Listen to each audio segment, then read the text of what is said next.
तो दोस्तों आज दिन हो चुका है 7 दिसंबर 2021 मंगलवार का और आज के मुख्य समाचार और बड़ी खबरें आपके लिए हाजिर हैं। मुख्य समाचार में आगे बढ़ने से पहले आइए नजर डालते हैं आज की कुछ बड़ी खबरों पर।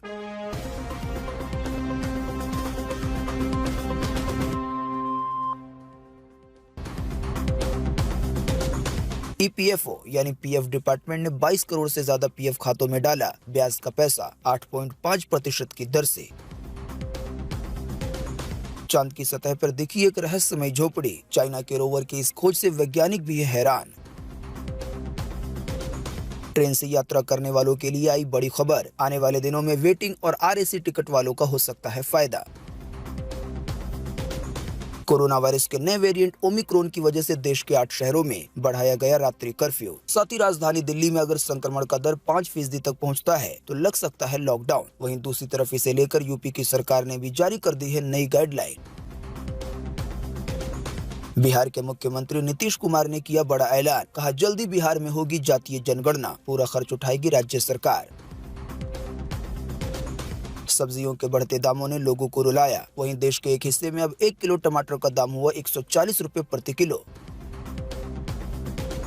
जिन लोगों की मौत कोरोना की वजह से हो गई है उनके परिवार वालों के लिए देश के सबसे बड़े कोर्ट यानी सुप्रीम कोर्ट की तरफ से आई है बड़ी खबर। तो दोस्तों आज के इस मुख्य समाचार में हम आपको इन्हीं सब और इसी तरह की और बड़ी खबरों के बारे में बताने वाले हैं। इसी की वजह से वीडियो को थोड़ा सा भी ना भगाएं और देखें ध्यान से आखिर तक ताकि कोई भी जानकारी मिस ना हो। वीडियो में बढ़े आगे इससे पहले बस आपसे एक छोटी सी रिक्वेस्ट है कि इस वीडियो को लाइक कर दे और शेयर कर दे, क्योंकि आपका लाइक और शेयर करना ही होता है हमारी मेहनत का फल। बाकी रोजाना की ताजा और महत्वपूर्ण खबरें जानने के लिए आप हमारे यूट्यूब चैनल सब कुछ सीखो जानो को सब्सक्राइब कर सकते हैं। अगर आप सब्सक्राइब करते हैं तो बेल का आइकन भी जरूर दबाएं। तो आइए बिना देर किए चलते हैं सीधे आज की पहली बड़ी खबर की तरफ।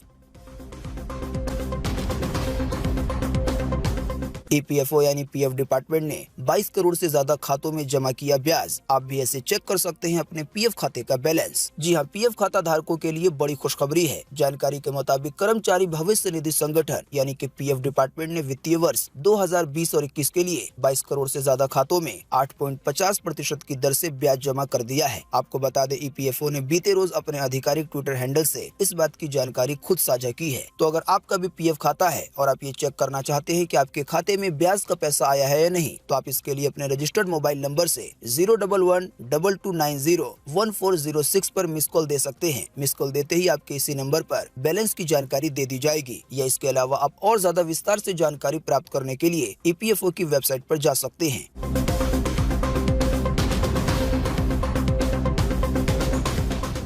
रूस के राष्ट्रपति ने बीते रोज की पीएम मोदी से मुलाकात के दौरान 28 समझौतों पर हुए हैं हस्ताक्षर। इससे भारत और रूस इकोनॉमी को मिलेगा 6 लाख करोड़ रुपए का बूस्टर डोज। जी हां, दिल्ली बीते रोज सोमवार को रूस के राष्ट्रपति व्लादिमीर पुतिन और भारत के प्रधानमंत्री नरेंद्र मोदी की मुलाकात की गवाह बनी। जानकारी के तहत आपको बता दें कि रूस के साथ हमारी दोस्ती काफी पुरानी है, लेकिन इन दोनों दबंग नेताओं की मुलाकात न सिर्फ इस रिश्ते को ज्यादा मजबूत करेगी बल्कि दोनों देशों की इकोनॉमी को भी 6 लाख करोड़ रुपए यानी कि 80 अरब डॉलर का बूस्टर डोज देगी। जानकारी मिली है कि रूस के राष्ट्रपति व्लादिमीर पुतिन और भारत के प्रधानमंत्री नरेंद्र मोदी की मुलाकात के दौरान 28 समझौतों पर हस्ताक्षर यानी कि साइन हुए हैं। खबर है कि इन समझौतों की वजह से आने वाले दिनों में दोनों ही देश का काफी अच्छा फायदा होगा।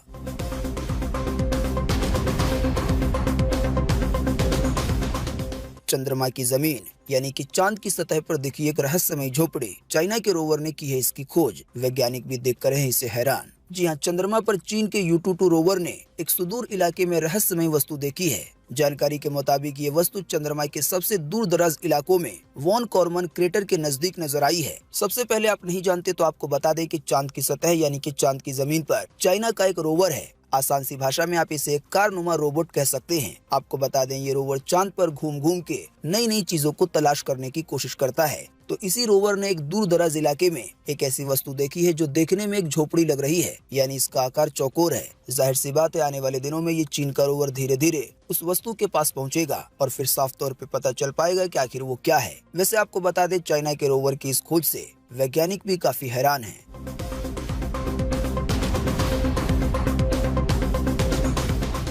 संसदीय पैनल ने रिजर्वेशन और किराया को लेकर रेलवे को दिए हैं सुझाव। इंडियन रेलवे अगर ये सुझाव मानता है तो आने वाले दिनों में वेटिंग और आरएसी टिकट वालों को हो सकता है फायदा। जी हां, बीते सोमवार को संसदीय पैनल ने भारतीय रेलवे रिजर्वेशन को लेकर कुछ सुझाव दिए हैं। आपको बता दें, संसदीय पैनल का ये सुझाव मुख्य रूप से रेलवे की यात्रा से पहले तैयार किए जाने वाले दूसरे रिजर्वेशन चार्ट को लेकर है, जो कि आधा घंटे पहले जारी किया जाता है। जानकारी के मुताबिक संसदीय पैनल ने भारतीय रेलवे को रिजर्वेशन के अपने दूसरे चार्ट को तैयार करने की नीति की समीक्षा करने के लिए कहा है। इस संबंध में रेल मंत्रालय की स्थायी समिति ने कहा है कि ट्रेन के डिपार्चर यानी कि चलने से पहले 30 मिनट पहले वाला जो चार्ट होता है उसको तैयार करने का कोई तर्क नहीं बनता, यानी जब वेटिंग और आरएसी टिकट के यात्री अपना कंफर्म टिकट का इंतजार कर रहे होते हैं। दोस्तों, आपको बिल्कुल आसान सी भाषा में बता दें कि संसदीय पैनल ने इंडियन रेलवे को ये सुझाव दिया है कि ट्रेन के चलने के 30 मिनट पहले जो रिजर्वेशन चार्ट जारी किया जाता है वो जारी नहीं होना चाहिए। गाड़ी खुलने से 4-5 घंटे पहले जो आरक्षण यानी कि रिजर्वेशन चार्ट जारी किया जाता है, उसके बाद ट्रेन में जो भी बची खाली सीटें हैं उसको आरएसी टिकट वाले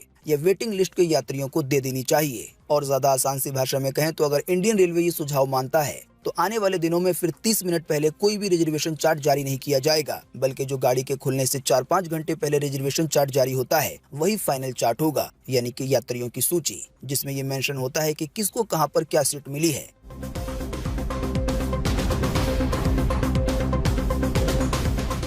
सलमान खान के खास बॉडीगार्ड शेरा देंगे कैटरीना कैफ और विकी कौशल की शादी में सिक्योरिटी। जो मेहमान शादी में शामिल होंगे उन्हें फोन ले जाने की अनुमति नहीं होगी। जी हां, विकी कौशल और कैटरीना कैफ की शादी की तैयारियां जोरों पर है। दोनों जल्दी शादी के बंधन में बंधने वाले हैं। हालांकि इसी बीच जो रिपोर्ट्स आई है, अगर उसे माने तो सलमान खान अपने कमिटमेंट के चलते इन दोनों की शादी का हिस्सा नहीं बन पाएंगे, यानी कि शादी में शिरकत नहीं करेंगे। लेकिन इसी रिपोर्ट में ये बात सामने आई है कि सलमान के खास बॉडीगार्ड शेरा दोनों की शादी में एक्स्ट्रा सिक्योरिटी का जिम्मा संभालते हुए नजर आ सकते हैं। वैसे आप नहीं जानते तो आपको बता दें कि कैटरीना कैफ और विकी कौशल आने वाले 9 दिसंबर को राजस्थान के 700 साल पुराने किले में, जिसका नाम सिक्स सेंस फोर्ट है, उसमें पूरे रीति रिवाज के साथ शादी के बंधन में बंध जाएंगे।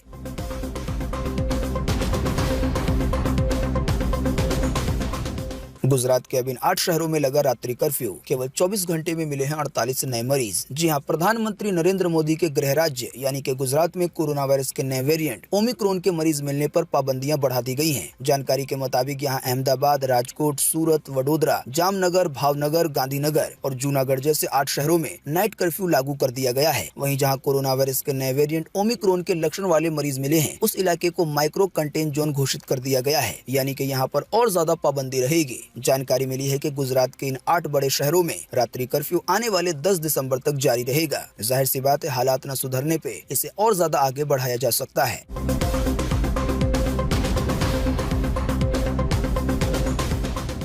फिलहाल ओमिक्रॉन के खतरे के बीच राजधानी दिल्ली में नहीं लगेगा लॉकडाउन। हालांकि संक्रमण दर बढ़ते ही ग्रैब पर चलेगी दिल्ली। आइए बताएं क्या है ये ग्रैब सिस्टम। जी हां, कोरोना वायरस के नए वेरिएंट ओमिक्रॉन के बढ़ते खतरे के बावजूद राजधानी दिल्ली में फिलहाल लॉकडाउन की कोई आशंका नहीं है। जानकारी के मुताबिक फिलहाल लॉकडाउन की जगह संक्रमण दर बढ़ने पर सरकार कोविड के अपने ग्रेडेड रिस्पॉन्स एक्शन यानी कि ग्रैब को लागू करेगी। जानकारी के मुताबिक राजधानी दिल्ली में इस ग्रैब की शुरुआत कोरोना के संक्रमण दर 0.5% पर पहुँचने पर होगी। वहीं आने वाले दिनों में अगर कोरोना की संक्रमण दर 5% तक पहुंच जाती है तो फिर लॉकडाउन जैसे हालात राजधानी दिल्ली में पैदा हो सकते हैं। हालांकि ग्रैब सिस्टम के मुताबिक 5% का आंकड़ा काफी दूर है, क्योंकि अभी राजधानी दिल्ली में संक्रमण दर 0.11% है, जो कि 5% से काफी कम है।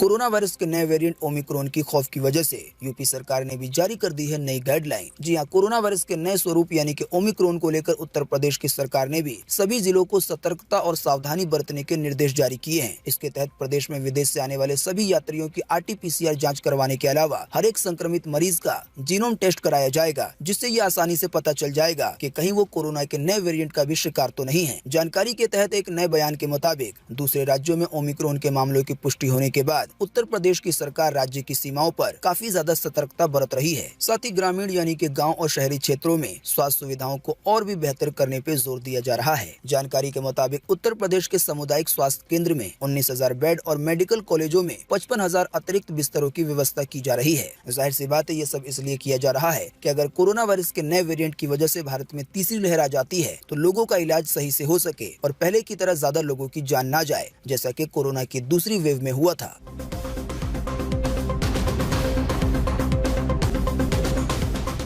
बीते रोज एक बार फिर से महाराष्ट्र में कोरोना वायरस के नए वेरिएंट के मिले 2 नए मरीज। पूरे देश में अब नए वेरिएंट के मामलों की संख्या बढ़कर हो गई है 23। जी हां, खबर मिली है कि महाराष्ट्र में कोरोना वायरस के नए वेरिएंट यानी कि ओमिक्रॉन के 2 और नए मरीज मिले हैं। जानकारी के मुताबिक इसकी वजह से अब राज्य में यानी कि महाराष्ट्र में कोरोना के नए वेरिएंट के मरीजों की संख्या 10 हो गई है। वहीं पूरे देश में ऐसे मरीजों की संख्या 23 यानी कि 23 हो गई है। आइए अगली खबर में जानते हैं कोरोना के नॉर्मल मामलों का हाल।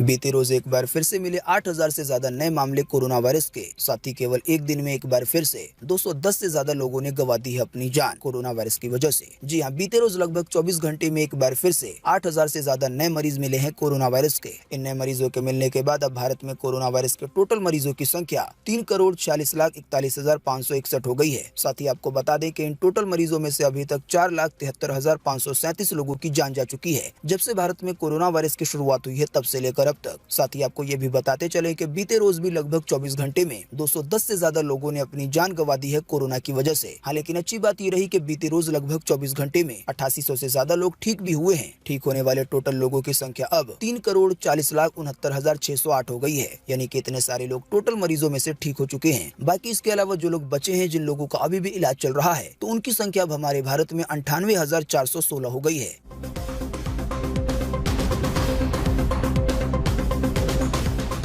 कोरोना के मुआवजे के भुगतान में देरी पर कई राज्य की सरकारों से नाराज है देश का सबसे बड़ा कोर्ट सुप्रीम कोर्ट। लगाई है फटकार और कहा है कि इंसान बने। जी हां, कोरोना के कारण हुई मौतों के लिए मुआवजे के भुगतान में देरी से नाखुश सुप्रीम कोर्ट ने बीते सोमवार को राज्य सरकारों से कहा कि वो इस मामले में इंसानियत दिखाएं। जानकारी के मुताबिक कोर्ट ने महाराष्ट्र, पश्चिम बंगाल और राजस्थान सहित कई राज्यों को फटकार लगाई है। राजस्थान सरकार के रवैये पे कोर्ट ने तो यहाँ तक कह दिया है कि सरकार इंसान बने। वैसे आप नहीं जानते तो आपको बता दें, अभी हाल ही में बीते 4 अक्टूबर को देश के सबसे बड़े कोर्ट यानी कि सुप्रीम कोर्ट ने कोरोना से मरने वालों को यानी जो उनके परिवार वाले हैं उनको सहायता राशि के तौर पर 50,000 रुपए देने का आदेश जारी किया था। लेकिन देश के कई राज्यों ने अभी तक इस आदेश को नहीं माना है। इसी की वजह से कोर्ट ने इन राज्य की सरकारों को फटकार लगाई है। ऐसा हो सकता है फटकार लगने के बाद जिन भी लोगों को ये राशि मिलने वाली है तो उन्हें जल्द से जल्द मदद मिल जाए।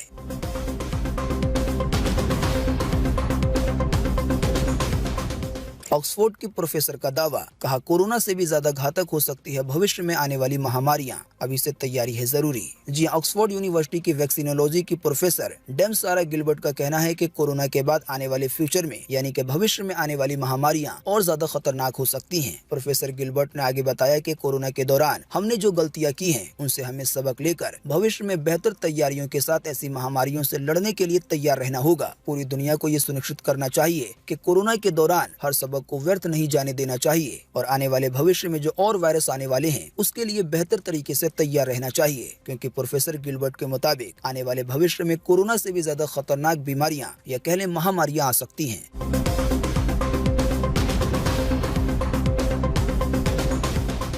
बिहार में होगी जातीय जनगणना, नीतीश कुमार ने खुद किया है इसका बड़ा ऐलान। इस जनगणना का पूरा खर्च उठाएगी राज्य सरकार। जी हां, जातीय जनगणना को लेकर केंद्र सरकार से नाराज बिहार सरकार ने अपना निर्णय ले लिया है। जानकारी मिली है कि राज्य सरकार अपने खर्च पर जातीय जनगणना कराएगी। इसका ऐलान बीते सोमवार को सीएम नीतीश कुमार ने किया है। जनता दरबार के बाद पत्रकारों से बातचीत करते हुए उन्होंने कहा कि तैयारियां पूरी हो चुकी हैं और जल्दी बिहार में जातीय जनगणना कराई जाएगी। वैसे दोस्तों, आप नहीं जानते तो आपको बता दें कि हमारे देश में एक नॉर्मल तरह की जनगणना होती है, लेकिन ये जो जातीय जनगणना है इसको लेकर दैनिक भास्कर की तरफ से ये जानकारी दी गई है कि ये भारत में 140 साल पहले हुआ था, यानी कि अंग्रेजों के जमाने में। दैनिक भास्कर की तरफ से जो जानकारी आई है उसके मुताबिक जातीय जनगणना पहली बार 140 साल पहले की गई थी, यानी कि अंग्रेजों के जमाने में।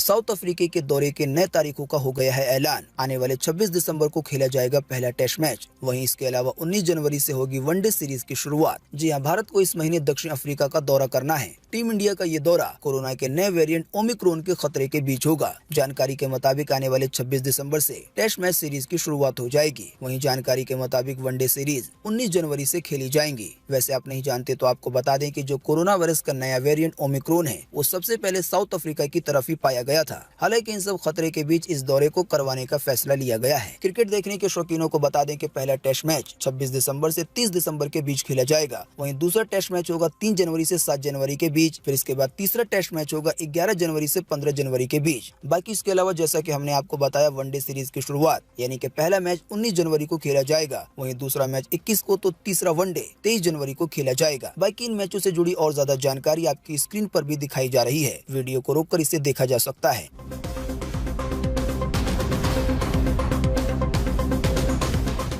आज 7 दिसंबर को पूरे देश में ये रहेगा मौसम का हाल। मौसम विभाग ने जारी किया है मौसम का पूर्वानुमान। जी हां, मौसम विभाग के अनुसार अगले 24 घंटे के दौरान यानी कि आज 7 दिसंबर को मेघालय में, पूर्वी असम में, अरुणाचल प्रदेश में, नागालैंड में और मणिपुर में, साथ ही में मिजोरम में और त्रिपुरा के भी अलग अलग हिस्सों में हल्की से मध्यम बारिश की संभावना जताई गई है। इसके अलावा तमिलनाडु में, केरल में, जम्मू कश्मीर में, हिमाचल प्रदेश में और उत्तराखंड में भी आज हल्की से मध्यम बारिश हो सकती है। इसके अलावा 8 से 9 दिसंबर को पश्चिमी हिमालय के लिए बारिश और हिमपात की संभावना जताई गई है। इसके अलावा तटीय आंध्र प्रदेश, दक्षिण आंतरिक कर्नाटका और लक्षद्वीप के भी अलग अलग हिस्सों में हल्की बारिश आज हो सकती है। तो दोस्तों, अभी हमने आपको जिन भी शहरों या जिन भी राज्यों के नाम बताए हैं उसको छोड़कर पूरे देश में मौसम सूखा बना रह सकता है। मौसम की ये जानकारी थी स्काईमेट वेदर की तरफ से।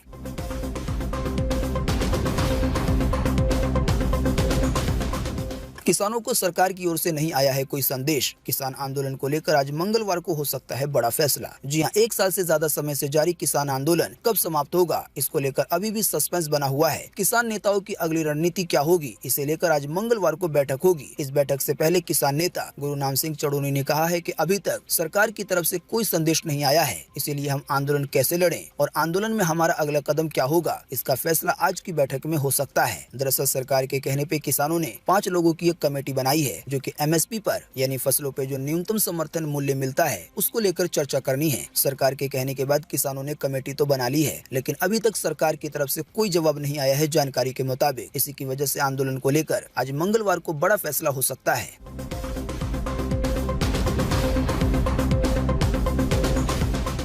अयोध्या से लौटे तीर्थ यात्रियों ने सीएम केजरीवाल को हमेशा विजयी होने का दिया है आशीर्वाद। जी हां, दिल्ली सरकार यानी कि केजरीवाल की सरकार की तरफ से अयोध्या भेजे गए 1000 तीर्थ यात्रियों का दल बीते सोमवार शाम को तीर्थ यात्रा करने के बाद दिल्ली लौटा। तीर्थ यात्रा से लौटे यात्रियों के चेहरे पे खुशियां और सुकून दिखा। जानकारी के मुताबिक अयोध्या से लौटे तीर्थ यात्रियों ने सीएम अरविंद केजरीवाल को हमेशा विजयी होने का आशीर्वाद दिया। दोस्तों, वैसे आप नहीं जानते तो आपको बता दें, दिल्ली सरकार दिल्ली के जो बुजुर्ग लोग हैं उनको बिल्कुल फ्री में तीर्थ की यात्रा करवाती है। अगर कोई हिंदू है तो उन्हें हिंदुओं के धार्मिक स्थल पे भेजा जाता है, वहीं अगर कोई मुसलमान है तो उनको उनके धार्मिक स्थल पे भेजा जाता है और इसका पूरा खर्च दिल्ली सरकार देती है।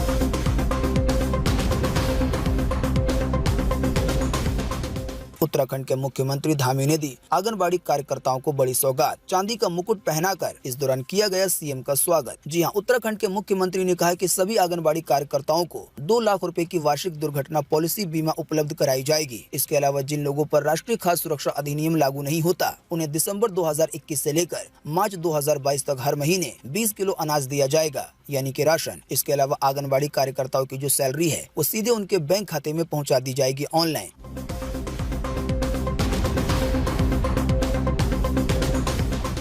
दक्षिण भारत में टमाटर हुआ और ज्यादा लाल, यानी इसके दाम ने छुए आसमान। केवल 1 किलो टमाटर के लिए देने पड़ रहे हैं 140 रुपए तक। वहीं महंगाई को लेकर कई सब्जियों का है ऐसा ही हाल। जी हां, भारत में इस बार प्याज नहीं बल्कि टमाटर रुला रहा है। जानकारी के मुताबिक इसके दाम के बढ़ने की वजह बताई गई है ज्यादा बारिश। इसी की वजह से आपूर्ति प्रभावित हो गई है।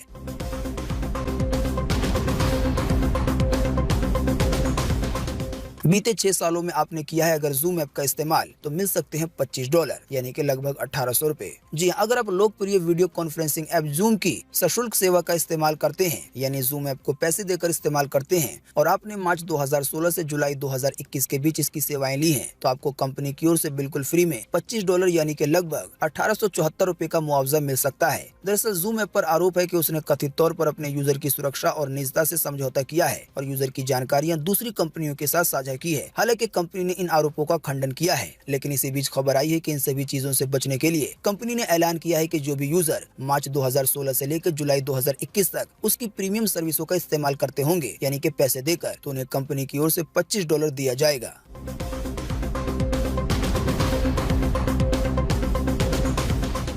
देश में 85% लोगों को लगा दी गई है कोरोना के वैक्सीन की पहली डोज। वहीं 50% लोगों का वैक्सीनेशन हो गया है पूरा, यानी कि लग गई है दोनों डोज। जी हां, केंद्रीय स्वास्थ्य मंत्री मनसुख मांडविया ने बीते सोमवार को कहा कि देश में 85% लोगों को कोरोना वायरस के टीके की पहली डोज लग गई है। वहीं देश में 50% लोग अब ऐसे हैं जिन्होंने कोरोना वैक्सीन की दोनों डोज ले ली है। दोस्तों, अगली खबर के बारे में बताने से पहले आपके लिए एक बड़ा सर्वे और एक बड़ा सवाल। अगर आप इसमें हिस्सा लेंगे और इसका जवाब देंगे तो इससे काफी कुछ पता चलेगा। दोस्तों, आपको इसी वीडियो के नीचे कमेंट बॉक्स में कमेंट करके बताना है कि भारत में अभी कोरोना वायरस के जैसे हालात हैं, तो क्या इसे देखते हुए पाबंदियां बढ़ानी चाहिए सरकारों को या नहीं बढ़ानी चाहिए? इस पर आपकी पर्सनल राय क्या है? फटाफट से आप अपना जवाब इसी वीडियो के नीचे कमेंट बॉक्स में लिख डालिए। आपके दिए हुए जवाब से काफी कुछ पता चलता है।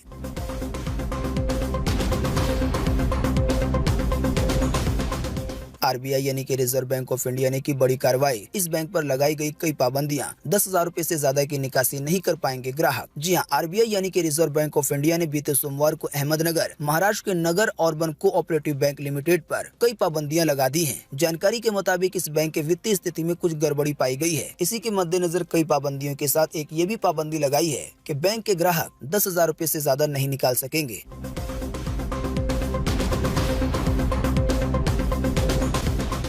स्टारलिंक के इंटरनेट के लिए खर्च करने होंगे लाखों रुपए। इतनी ज्यादा कीमत सुन के आप हो सकते हैं हैरान। जी हां, एलन मस्क का satellite internet brand Starlink Bharat में लॉन्चिंग के लिए तैयार है, लेकिन इसे लेकर खूब विवाद भी हो रहे हैं। जानकारी है कि स्टारलिंक के इंटरनेट की सेवा आने वाले 2022 में भारत में शुरू हो सकती है। इस साल की शुरुआत में स्टारलिंक के लिए करीब 7,500 रुपए में प्री बुकिंग हो रही थी, लेकिन अब इस इंटरनेट के कनेक्शन की कीमत सुन के लोग हैरान हो रहे हैं और साथ ही में परेशान भी। जानकारी के मुताबिक स्टारलिंक इंडिया के प्रमुख संजय भार्गव ने लिंक्डइन पर स्टारलिंक के कनेक्शन की कीमत के बारे में पोस्ट शेयर किया है। संजय भार्गव के पोस्ट के मुताबिक स्टारलिंक कनेक्शन के लिए ग्राहकों को 1,58,000 रुपए तक देने पड़ेंगे। हालांकि ये कीमत सालाना और पहले साल के लिए होगी। आसान सी भाषा में कहें तो स्टारलिंक कंपनी का इंटरनेट चलाने के लिए एक साल का खर्च आएगा 1,58,000। हालांकि ये पहले साल होगा। दूसरे साल से प्लान की कीमत 1,15,000 हो जाएगी, यानी कि दूसरे साल से हर साल 1,15,000 रुपए देने होंगे। वहीं इस कंपनी यानी कि स्टारलिंक का जो मंथली प्लान होगा वो 45,000 रुपए तक का हो सकता है। स्टारलिंक की लॉन्चिंग से पहले ये कहा जा रहा था कि ये जियो को टक्कर देगा, लेकिन इसके प्लान की कीमत सुन के ऐसा कुछ भी नहीं लगता। वैसे आप नहीं जानते तो आपको बता दें कि स्टारलिंक कंपनी की तरफ से जो इंटरनेट की सेवाएं दी जाएंगी वो दूसरी कंपनियों की सेवाओं से बिल्कुल अलग होगी, क्योंकि स्टारलिंक का जो इंटरनेट चलेगा वो सीधे सैटेलाइट से कनेक्ट होकर चलेगा। आसान सी भाषा में कहें तो आपका फोन सीधे सैटेलाइट से कनेक्ट होगा। तो दोस्तों, आज 7 दिसंबर 2021 की यही ताजा खबरें थी और महत्वपूर्ण खबरें थी। उम्मीद करते हैं इससे आपको काफी कुछ जानकारी मिली होगी। हम बस इसके बदले में आपसे इतना ही चाहते हैं कि आप इस वीडियो को लाइक कर दें और शेयर कर दें, क्योंकि आपका लाइक और शेयर करना ही होता है हमारी मेहनत का फल। वीडियो देखने के लिए आपका बहुत बहुत धन्यवाद। Thanks for watching.